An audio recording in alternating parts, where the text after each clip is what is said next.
김어준입니다. 문화예술계 블랙리스트 사건의 1심 선고가 어제 있었습니다. 김기춘 전 비서실장에게는 징역 3년, 조윤선 전 장관에게는 집행유예가 선고됐습니다. 특히 조윤선 전 장관에 대해서는 블랙리스트 업무를 인수인계 받았다 보기 어렵다고 법원은 판단해서 해당 혐의는 전부 무죄를 선고했습니다. 이 무죄 대목이 이해하기 어려운 것은 전임인 박전우 전 정무수석이 후임인 조윤선 전 장관에게 전화로도 만나서도 블랙리스트 업무를 설명했고 처음에 웃으면서 듣던 조 장관이 나중에는 표정이 어두워졌다고 구체적으로 블랙리스트 인수인계에 대해 진술을 했다는 겁니다.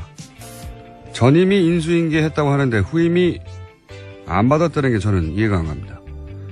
엇갈리는 진술이 있긴 합니다.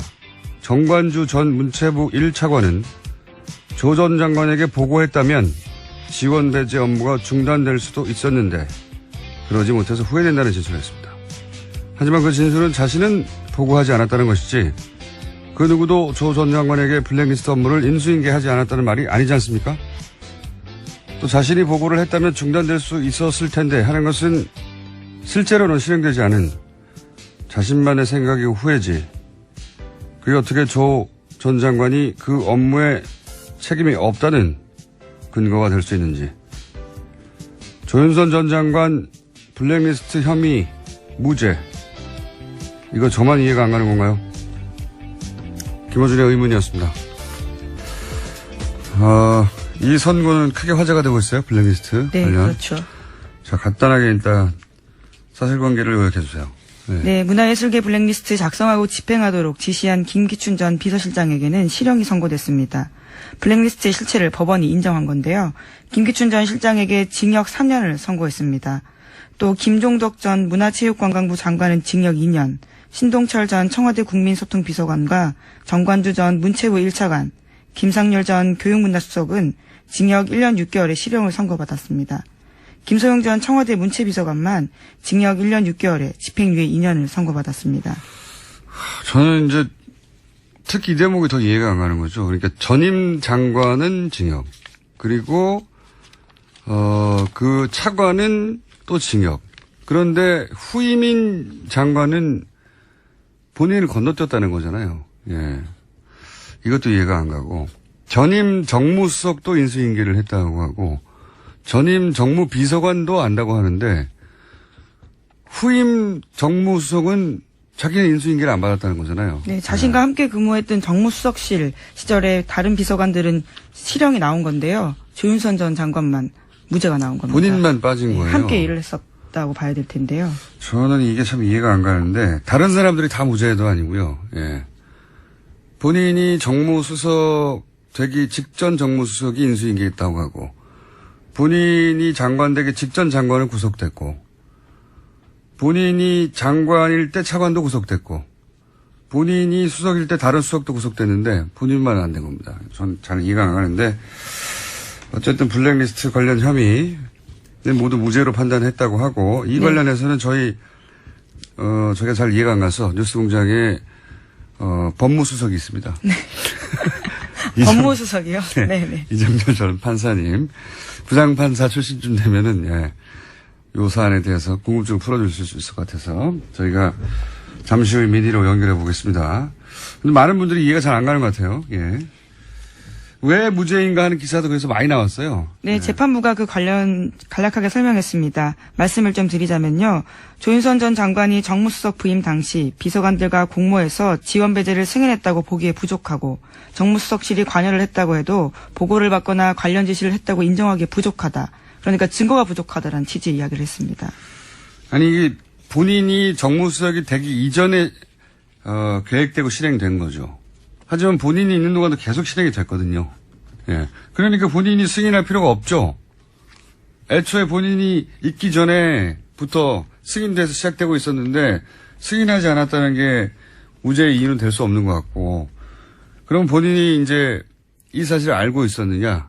그렇죠? 그리고 막을 수 있는 위치에 있었잖아요. 네, 거기다가 지난 4월달에 문화체육관광부 직원들이 나와서 직접 증언한 바도 있는데요. 조윤선 장관이 보고를 받고 이 정도냐라고 반응을 보이면서 블랙리스트 하지만 정책을 중단하진 않았다라는 증언도 나온 바가 알고도 있거든요. 있었고 사실은 지금 구속된 차관이나 장관이 아니라 그 밑에 직원들로부터 보고를 받았다는 얘기, 그 증언도 문체로부터 나왔는데 왜 그런 증언들은 이렇게 중요하게 취급이 안 된 건지. 주무장관이었기 때문에 막을 수 있었잖아요. 그 전에는 정무수석 때는 정말 승인도 하지 않았고 제대로 보고도 받지 않았다고 칩시다. 주무가 아니어서. 문체부 장관은 주무잖아요. 주무. 그러면 충분히 막을 수 있었는데 범죄 행위를 알고도 묵인하거나 방조하는 거 아닌가요? 최소한 본인이 직접적으로 주체적으로 하지 않았어도 그렇게 문제를 따졌어야 할 것 같은데 여하간 조윤선 전 장관만 이 부분이 문제가 됐습니다. 잘 이해가 안 가는데 잠시 후에 법률적인 부분은 따져보기로 하고요. 이어서 저희가 궁금했던 이정열 판사님을 연결해가지고 조윤선 전 장관의 집행유예 건에 대해서 왜 이렇게 된 건지 좀 여쭤보겠습니다. 안녕하십니까 판사님? 안녕하십니까. 네. 저 뉴스공장의 법무수석으로서 무슨 말씀이에요? 저 영장 해설 뭐라고 하시나? 영장 전담 해설이라고 하시는데 왜 갑자기? 하여튼 그때 달라집니다. 직책이. 알겠습니다. 네. 우선 그 법원이 무죄로 판단한 이유를 좀 전문가로서 설명해 주십시오. 일단 조윤선 전 장관에 대한 부분을 보면 지금 그러니까 큰 틀을 먼저 말씀을 드릴까요? 아니면 그 부분만 먼저 말씀을 드릴까요? 큰 틀부터 말씀해 주십시오, 그러면. 일단 지금 이 사건에서 그 큰 틀에서 재판부가 이 사건을 보고 있는 시각이 그대로 드러나고 있는 부분이 있습니다. 네. 그러니까 양형 부분에서 나오는 이야기인데. 양형, 쭉, 이 사건의 본질에 대해서 재판부가 판단을 하기를 이게 그 직업 공무원 제도를 위반을 했다. 그 다음에 문화예술 활동, 문화 창작의 자유를 이제 침해했다. 이런 얘기를 쭉 하면서 마지막에 뭐라고 하냐면, 다만 이 피고인들이 보수주의를 표방한 대통령을 보좌하는 정무직 공무원들이어서 문화예술계가 지나치게 좌편향되어 있다는 인식에 따라 이거를 단기간에 바로잡겠다는 의욕이 지나쳐서 범행에 이른 것으로 보인다. 그래서 이게 특정 개인 등의 사익 추구를 목적으로 국가 권력을 남용한 다른 국정농단 범행과는 성격이 분명히 다르다. 아하. 이렇게 지금 판단하고 있어요. 그러니까 이것은 이제 재판부가 그야말로 이 부분에 대해서 어떤 그 사익 추구가 아니기 때문에 국정농단이라고 하는 것을 아주 가볍게 보고 있는 거죠. 이 블랙리스트라고 하는 것을. 그렇군요. 오히려 돈 때문에 그랬으면 이해갈 만한데 이런 확신범이 제일 무서운 거 아닙니까? 국가적으로? 당연하죠. 그러니까 이 사건을 보는 인식 자체가 지금 재판부가 잘못돼 있어요. 아예. 그렇구나. 그 다음에 두 번째로 나오는 이 재판부 인식 잘못의 부분이 이게 지금 저는 이제 재판부의 보도자료를 보고 있는데요. 이게 보통은 이런 얘기를 안 하는데 보도자료에 이런 얘기가 나옵니다. 이 사건에 있어서 그 노태강 전 국장을 이제 해임하는 부분, 그 부분에 있어서는 대통령의 공범이다. 박근혜 전 대통령의 공범인데 해임은 공범인데. 그 이외의 부분에서는 특히 이제 문화예술계 지원 배제 부분에서는 공범 인정하기 부족하다. 이 얘기를 하고 최순실은 전부 다 공범이 안 된다. 그거를 별도의 보도자료를 냈어요. 그래서 굳이 이렇게까지 하나. 그 다음에 이제 또 하나 그러면 그 얘기는 박근혜 전 대통령이 블랙리스트와 관련해서는 공범이 안 된다고 이 재판부는 판단한 거죠. 그렇죠. 이제 그렇게 보게 되면 아까하고 좀 모순이 생기는 게 이제 보수주의를 표방한 정무직 공무원이란 말이에요. 그런데 대통령이 보수주의인데 대통령 몰랐다는 얘기가 되거든요. 그러면은 대통령이 모르는 상태에서 지시도 안 했는데 김기춘 비서실장 이하 그 정무직 공무원들이 이걸 다 알아서 했다는 얘기가 되거든요. 그러니까 저도 모순이 된다고 보는 게 지금 이제 그 대통령이 가지고 있는 정치 지향 그거를 구현하기 위해서 사익이 아니라 그 정치 지향을 구현하기 위해서 그랬다는 건데 근데 대통령은 관련이 없다는 거 아닙니까 또 막판에. 그렇죠. 이 판단에 의하면. 앞뒤가 안 맞는 거네요. 그리고 그것이 판사님 극명하게 예리하십니다. 저기 방송사고 나게 처음. 역시 부장판사는 아무나 되는 게 아니고 예리하십니다. 또 하나 이제 드러난 것이 뭐냐면 김기춘 전 실장이 이제 징역 3년의 실형을 선고받았는데 사실 이 사건에 있어서 공소 제기된 부분 중에 강요 부분은 전부 다 무죄가 났어요. 강요가 무죄다. 예.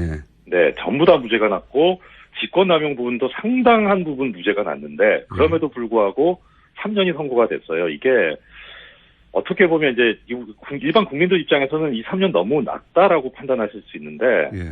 근데 이 법률적으로 해석을 해보면 이 3년은 상당히 중요해요. 그러니까 어떻든 김기춘 씨는 전과가 없잖아요. 초범이잖아요. 네.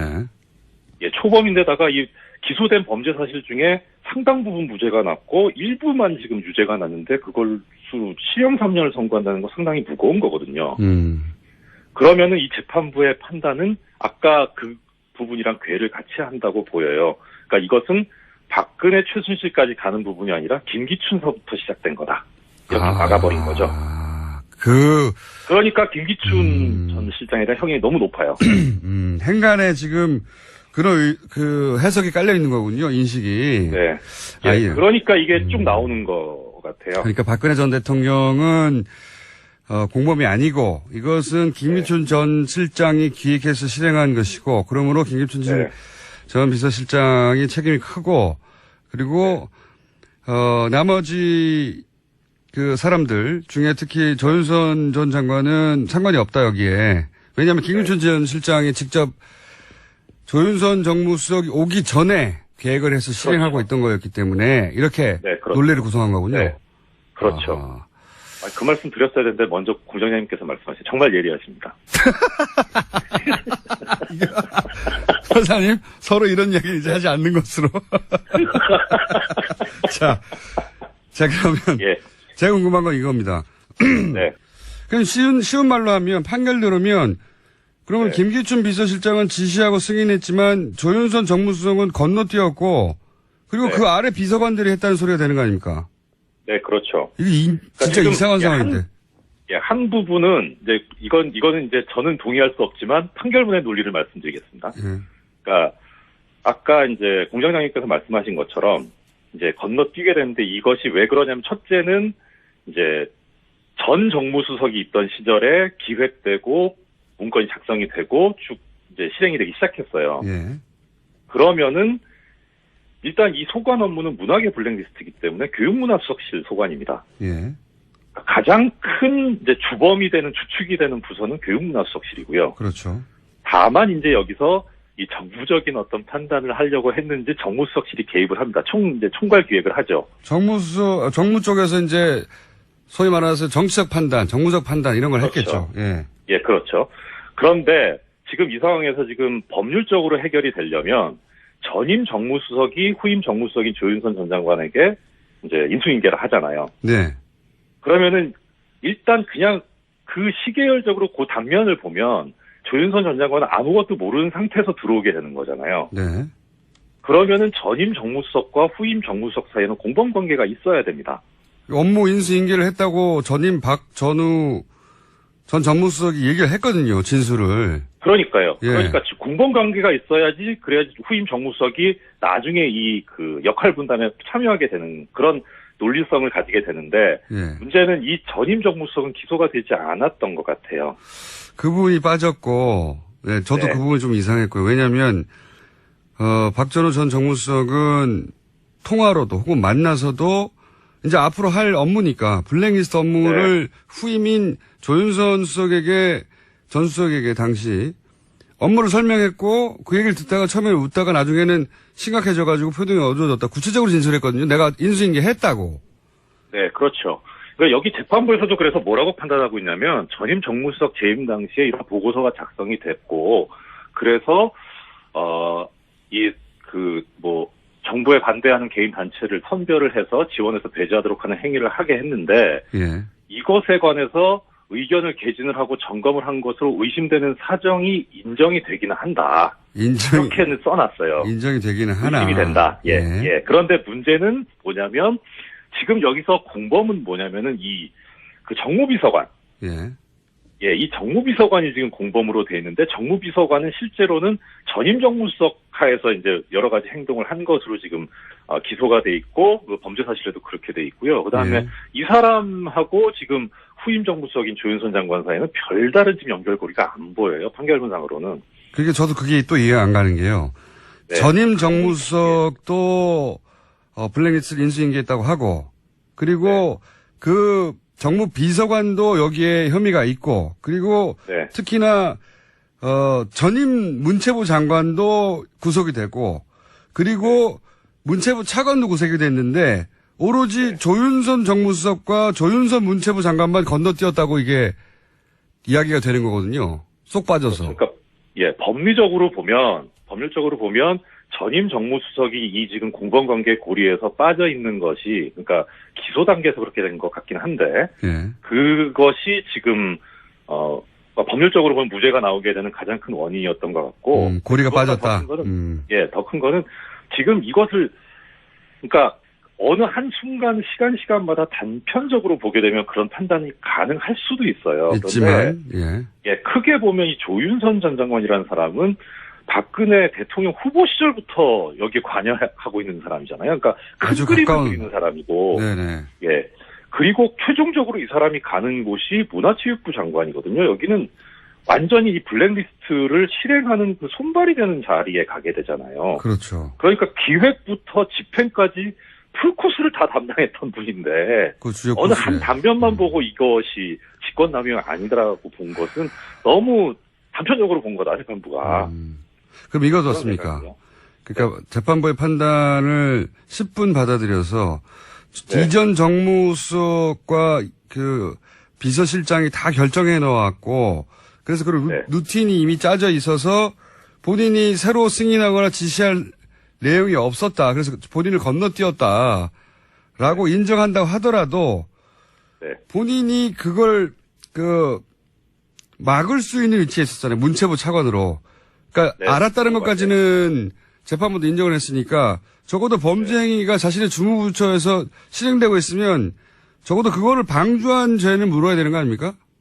그렇죠. 이게 그런데 기소 자체가 이제 공동정범으로 돼 있어요. 공동정범은 그러니까 정범이기 때문에 일종의 주범의 한 형태인 거죠. 아하, 그래서 주도하지는 않았다. 아하. 역할 분담이 있어야 되는데 그야말로 이 사람이 빠지게 되면 아예 이 범죄 자체가 안 이루어지는 그런 정도의 역할 분담이 있어야 되는데 지금 공장장님 말씀하신 대로 충분히 방조는 되는 상황인데 공동정범으로 기소가 돼 있고 사실 그게 또 맞는 거죠. 오히려 그렇죠. 방조라기보다는. 그래서 특검도 그쪽을 봤기 때문에 공동정범으로 기소를 한 것 같은데 사실 방조로 가기는 좀 실체적인 진실하고는 안 맞으니까 아마 그러지 않았나 싶은 생각이 듭니다. 알겠습니다.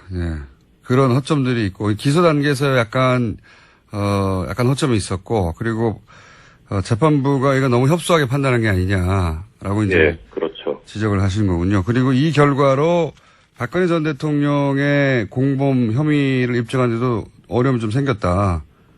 그런 말씀이신 거예요. 일단 너무 이례적으로 재판부에서 박근혜 전 대통령이나 최순실 씨의 공범관계가 인정이 안 된다는 보도자료를 낸 게 이례적이긴 한데 일단은 이 사건은 블랙리스트 관련해서 김기춘 전 비서실장을 필두로 한 그 비서실과 이제 문체부에 관련된 사람들에 대한 재판이었기 때문에 박근혜 전 대통령이나 내지는 최순실 씨가 이 블랙리스트 작성에 관여하게 되는 부분에 있어서 어떤 역할을 하는지에 관한 그런 심리는 사실 중요하게 이루어지지는 않거든요. 알겠습니다. 오늘 여기까지 듣고요. 예리하셨다는 말씀을 남기고 또 조만간 요건에 대해서 다시 한번 연결할 기회가 있지 않을까 저는 싶습니다. 왜냐면은 문화계에서 반발이 심하거든요. 오늘 여기까지 듣겠습니다. 감사합니다. 고맙습니다. 이정열 전 판사님이었습니다. 전 장관에게 블랙리스트 업무를 인수인계하지 않았다는 말이 아니지 않습니까? 또 자신이 보고를 했다면 중단될 수 있었을 텐데 하는 것은 실제로는 실행되지 않은 자신만의 생각이고 후회지. 그게 어떻게 조 전 장관이 그 업무에 책임이 없다는 근거가 될 수 있는지. 조윤선 전 장관 블랙리스트 혐의 무죄. 이거 저만 이해가 안 가는 건가요? 김어준의 의문이었습니다. 이 선고는 크게 화제가 되고 있어요. 블랙리스트 네, 관련. 그렇죠. 자, 간단하게 일단 사실관계를 요약해 주세요. 문화예술계 블랙리스트 작성하고 집행하도록 지시한 김기춘 전 비서실장에게는 실형이 선고됐습니다. 블랙리스트의 실체를 법원이 인정한 건데요. 김기춘 전 실장에게 징역 3년을 선고했습니다. 또 김종덕 전 문화체육관광부 장관은 징역 2년, 신동철 전 청와대 국민소통비서관과 정관주 전 문체부 1차관, 김상렬 전 교육문화수석은 징역 1년 6개월의 실형을 선고받았습니다. 김소영 전 청와대 문체비서관만 징역 1년 6개월에 집행유예 2년을 선고받았습니다. 저는 이제 특히 이 대목이 더 이해가 안 가는 거죠. 그러니까 전임 장관은 징역, 그 밑에 직원들로부터 보고를 받았다는 얘기, 그 증언도 문체로부터 나왔는데 왜 그런 증언들은 이렇게 중요하게 취급이 안 된 건지. 주무장관이었기 때문에 막을 수 있었잖아요. 그 전에는 정무수석 때는 정말 승인도 하지 않았고 제대로 보고도 받지 않았다고 칩시다. 주무가 아니어서. 문체부 장관은 주무잖아요. 주무. 그러면 충분히 막을 수 있었는데 범죄 행위를 알고도 묵인하거나 방조하는 거 아닌가요? 최소한 본인이 직접적으로 주체적으로 하지 않았어도 그렇게 문제를 따졌어야 할 것 같은데 여하간 조윤선 전 장관만 이 부분이 무죄가 됐습니다. 잘 이해가 안 가는데 잠시 후에 법률적인 부분은 따져보기로 하고요. 이어서 저희가 궁금했던 이정열 판사님을 연결해가지고 조윤선 전 장관의 집행유예 건에 대해서 왜 이렇게 된 건지 좀 여쭤보겠습니다. 안녕하십니까 판사님? 안녕하십니까. 네. 전 뉴스공장의 법무수석으로서 무슨 말씀이에요? 저 영장 해설 뭐라고 하시나? 영장 전담 해설이라고 하시네요. 왜 갑자기? 하여튼 그때 달라집니다. 직책이. 알겠습니다. 네. 우선 그 법원이 무죄로 판단한 이유를 좀은 요 사안에 대해서 궁금증 풀어주실 수 있을 것 같아서 저희가 잠시 후에 미디로 연결해 보겠습니다. 근데 많은 분들이 이해가 잘 안 가는 것 같아요. 왜 무죄인가 하는 기사도 그래서 많이 나왔어요. 네, 재판부가 그 관련 간략하게 설명했습니다. 말씀을 좀 드리자면요. 조윤선 전 장관이 정무수석 부임 당시 비서관들과 공모해서 지원 배제를 승인했다고 보기에 부족하고 정무수석실이 관여를 했다고 해도 보고를 받거나 관련 지시를 했다고 인정하기에 부족하다. 그러니까 증거가 부족하다라는 취지의 이야기를 했습니다. 아니 이게 본인이 정무수석이 되기 이전에 계획되고 실행된 거죠. 하지만 본인이 있는 동안도 계속 실행이 됐거든요. 그러니까 본인이 승인할 필요가 없죠. 애초에 본인이 있기 전에부터 승인돼서 시작되고 있었는데 승인하지 않았다는 게 무죄의 이유는 될 수 없는 것 같고. 그럼 본인이 이제 이 사실을 알고 있었느냐?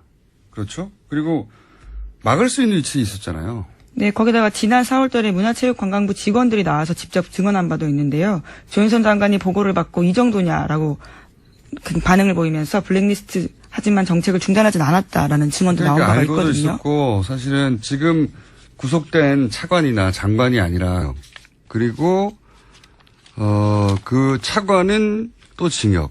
그런데 후임인 장관은 본인을 건너뛰었다는 거잖아요. 이것도 이해가 안 가고 전임 정무수석도 인수인계를 했다고 하고 전임 정무비서관도 안다고 하는데 후임 정무수석은 자기는 인수인계를 안 받았다는 거잖아요. 네, 자신과 함께 근무했던 정무수석실 시절에 다른 비서관들은 실형이 나온 건데요. 조윤선 전 장관만 무죄가 나온 겁니다. 본인만 빠진 거예요. 함께 일을 했었다고 봐야 될 텐데요. 저는 이게 참 이해가 안 가는데 다른 사람들이 다 무죄도 아니고요. 본인이 정무수석 되기 직전 정무수석이 인수인계했다고 하고 본인이 장관 되기 직전 장관은 구속됐고 본인이 장관일 때 차관도 구속됐고 본인이 수석일 때 다른 수석도 구속됐는데 본인만 안 된 겁니다. 전 잘 이해가 안 가는데 어쨌든 블랙리스트 관련 혐의는 모두 무죄로 판단했다고 하고 이 관련해서는 저희가 잘 이해가 안 가서 뉴스공장에 법무수석이 있습니다. 네. 법무수석이요? 네. 이정열 전 판사님 부장판사 출신쯤 됩니다.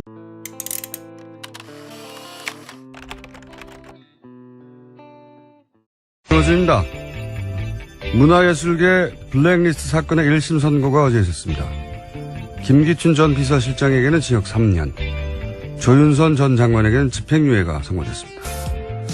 특히 조윤선 전 장관에 대해서는 블랙리스트 업무를 인수인계 받았다 보기 어렵다고 법원은 판단해서 해당 혐의는 전부 무죄를 선고했습니다. 이 무죄 대목이 이해하기 어려운 것은 전임인 박전후 전 정무수석이 후임인 조윤선 전 장관에게 전화로도 만나서도 블랙리스트 업무를 설명했고 처음에 웃으면서 듣던 조 장관이 나중에는 표정이 어두워졌다고 구체적으로 블랙리스트 인수인계에 대해 진술을 했다는 겁니다. 전임이 인수인계했다고 하는데 후임이 안 받았다는 게 저는 이해가 안 갑니다. 엇갈리는 진술이 있긴 합니다. 정관주 전 문체부 1차관은 조 전 장관에게 보고했다면 지원 배제 업무가 중단될 수도 있었는데 그러지 못해서 후회된다는 진술을 했습니다. 하지만 그 진술은 자신은 보고하지 않았다는 것이지 그 누구도 조